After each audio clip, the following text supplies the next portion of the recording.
Chapter 27, Nova Part 1. 10 hours earlier, a lithe figure walked down the dimly lit hallway. Her thick boots connect heavily with the concrete floor. The sound echoed heavily through the hallway. She passed by servants who cowered in fear when they saw her, knowing how dangerous she is behind a smirk that's constantly on her face. That smirk grew when one of the servants whimpered in fear. She walked with a calm pace towards the furthest room and knocked on the floor-to-ceiling double doors.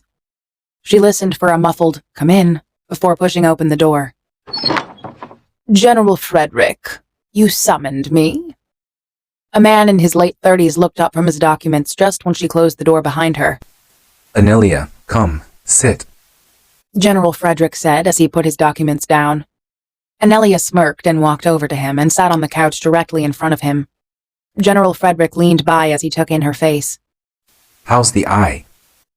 he asked as he jerked his chin at the new scar decorating half of her face. Anelia scoffed. "Gone. That bastard blinded it.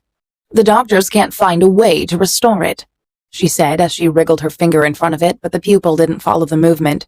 It stayed completely still and blank. "The dagger that so-called bastard used was made out of silver. Although we vampires could heal from that slash you took with your face, but consider your..." General Frederick sneered. "Other blood. It's fatal to you." The corner of Anelia's lips twitched before she leaned in. "Consider it's my other blood that makes me this strong. It's best that you respect it. We don't want that other half to be angry and come out, do we?" General Frederick narrowed his eyes at her, eyes shifting to a glowing maroon, but Anelia didn't back down as she stared back at him with unwavering gaze. "Are you threatening me, youngling?" Anelia smirked. "I'll take it as a warning, if I were you." General Frederick scoffed, breaking the staring contest as he stood up. He walked over to his desk and brought the remaining documents on it and back over to Anelia. "I called you here because His Majesty want you to find this group who call themselves Nova," he said, as he placed the documents that he brought over on the desk in front of her. Anelia picked one of it up and flipped through it. "What about this group that made the king to want to kill them?" "They're hunters." Anelia perked up at that. General Frederick sighed before he opened another document and passed it over to Anelia. Anelia placed the one in her hands down on the couch before she took the document from General Frederick's hands. She placed the document on the table and flipped through it, taking in all the faces. "This group of hunters run independently. They only follow the orders of the group leader." General Frederick stopped Anelia from flipping and tapped at the picture on that page. "Shavina." A woman in her late 20s with platinum hair and brown eyes and mocha skin. The most distinguished feature of this woman was the white swirls of tattoo that covered the sides of her face, that starts at her temple and ends at her jaw. "She recruits potential hunters and adds them into her guild." General Frederick flipped a few pages before stopping at a picture of a teenage boy with black hair and green eyes. "This is her ace hunter. He may look young, but he could hit a bullseye from miles away with any long-range weapon. He calls himself Michael." Anelia hummed. "Anything else to add about this group?" General Frederick leaned back and crossed his legs. "They cannot be taken lightly as everyone in that group is deadly. Forgot about all the hunters you've faced. This group is a whole other level. The weapons they used, it's different." Anelia smirked. "You have nothing to worry about. I'm not the one who's facing them head on." With that, Anelia stood up and walked out of the room.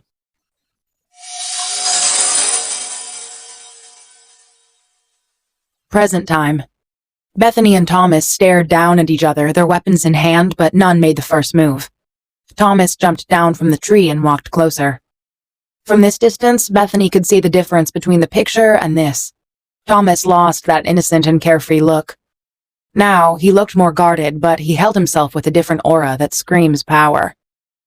Just then, Thomas took advantage of her distraction and lunged. Thomas had switched from his bow and arrow to a pair of weirdly carved daggers. When it connected with Bethany's katana, it sent a weird kind of wave towards her. Bethany kicked Thomas away from her, and she tucked and rolled further away before the wave could touch her. When she stood up, she glanced where the wave had landed instead and saw a severed bush. The hell? Bethany had to avoid that wave at all cost or she'd get cut to pieces. Bethany tried disarming Thomas, but he was good. Very good. Bethany dodged yet another wave and a small tree fell this time. Bethany growled and swung her katana in a more deadly arc. If Thomas had no problem in killing her, she won't hold back either. Thomas's eyes wide at the sudden surge of power and blocked Bethany's flurry of attacks. Bethany realized that when her katana connected with his daggers this time, it didn't send out waves like before. So, the waves were made when he wants them to. Interesting. Just then, another figure appeared. It was a woman with platinum hair and mocha skin. The tattoo running down the side of her face seemed to glow under the moonlight. Behind her was another person, a girl with red hair and green eyes, freckles scattered across her face like constellation, and they both were eyeing Bethany from a distance. The first woman seemed to signal something to Thomas, and he was lunging at Bethany again, but this time it seemed like he was aiming at her cord that connect to her in-ear. Bethany needs to protect it at all cost, or her cover will be blown when Anelia will call her back and Bethany doesn't know. The woman seemed to catch on to something and whispered to the girl beside her. The girl nodded, and she closed her eyes. The tattoo on her arms seemed to glow orange before she opened her eyes and the wind stopped blowing. The chirping of birds had ceased, and she looked up and saw a bird with open mouth but no sound came out, and it seemed to be frozen. She looked up at another tree and saw a flying squirrel half gliding towards another tree. The fuck? I asked Tanya to stop the time, the woman said as she walked out from deeper woods together with the girl, Tanya. Yeah, I can see that, Bethany mumbled as she looked around before they landed on the woman. But how? The woman smiled. There's a lot of thing you don't know, Bethany. Bethany narrowed her eyes at her. How do you know my name? She asked with her katana pointed at the woman. Both Thomas and Tanya took a step forward, but the woman stopped them with a simple gesture. All Supernatural knows about you and your twin, the Prophecy Children. The ones that'll dethrone Tyrion. Bethany lowered her katana. Who are you? The woman smiled. My name is Shavina, and the leader of the guild Nova. Bethany perked up to that name.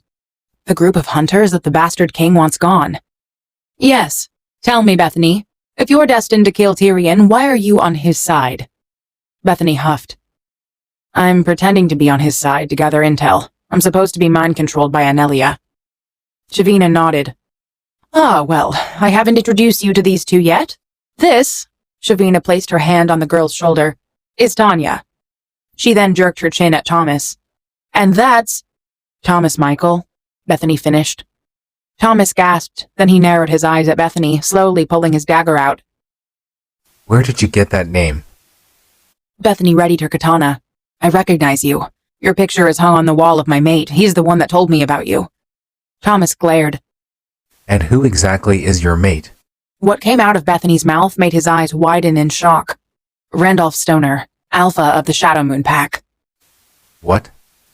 I saw your picture in his room and he told me about you. About how you started acting weird, then vanished in thin air without leaving any notes for his poor old man. Thomas looked down guiltily at that. How's Dad? Bethany's eyes softened.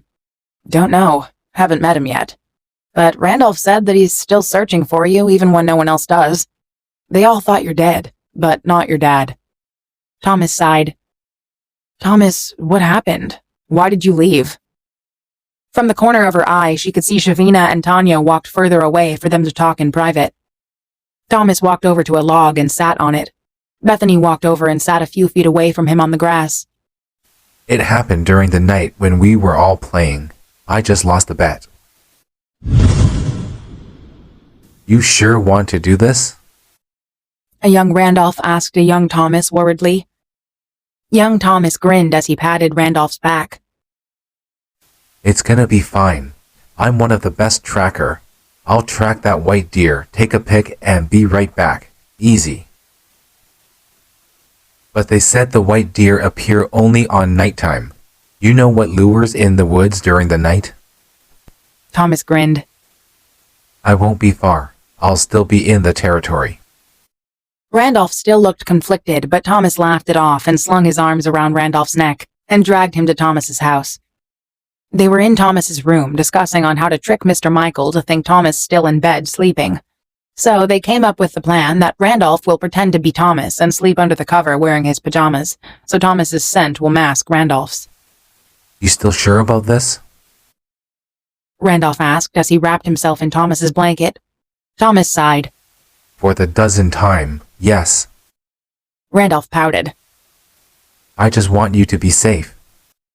Thomas fondled with his phone as he replied. I'll be fine. I'll be in the Pack's territory. Nobody will be stupid enough to cross. Randolph sighed. Whatever you say, bro. But don't say I didn't warn you. On the next night, Randolph climbed in through the window and changed into Thomas's pajamas. Just as Thomas was out of the window, Randolph grabbed his wrist. Stay safe. Thomas grinned at Randolph's protectiveness, but nodded nevertheless. Randolph will be a great alpha when he grows up. Thomas just knows it. Thomas climbed out of the window carefully and landed soundlessly on the ground.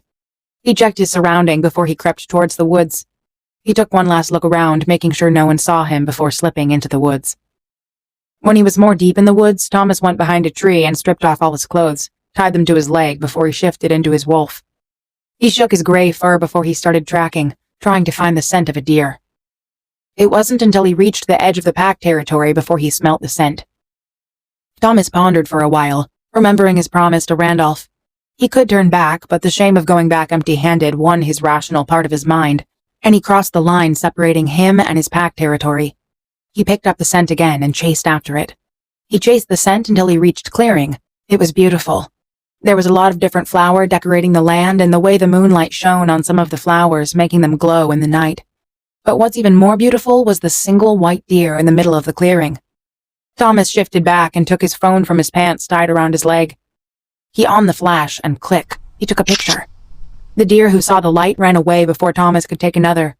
He checked the picture and grinned. It was taken nicely. He stuffed his phone back into his pant and retied it back to his leg. But before he could shift back, he heard a branch snapped behind him. Well, what do we have here? He turned around quickly, but he was held down by two other person before he could see who had spoken. It seems like we found our test subject. A man in a lab coat walked towards them with a syringe in hand. Thomas growled when he saw the syringe with weird-looking liquid in it. The man just smiled. A werewolf, I see. Hold him down. Make him stop squirming, or I'll drop this before it even gets into the boy. The grip on his arms were tightened before he felt something poke into his wrist. Thomas whimpered from the pain as he watched helplessly at the liquid getting injected into him. Thomas felt dizzy after he was injected, then he felt sick. He turned over and vomited. What did you do to me? Thomas glared at the man. The man grinned. Oh, nothing. Just a cure to lycanthropy. Thomas looked at the man in horror. No, no, no, no! Get it out! You're killing my wolf! Thomas exclaimed. No can do. As I said, you're my test subject. The man grinned, and that was the last thing Thomas saw before the darkness consumed him.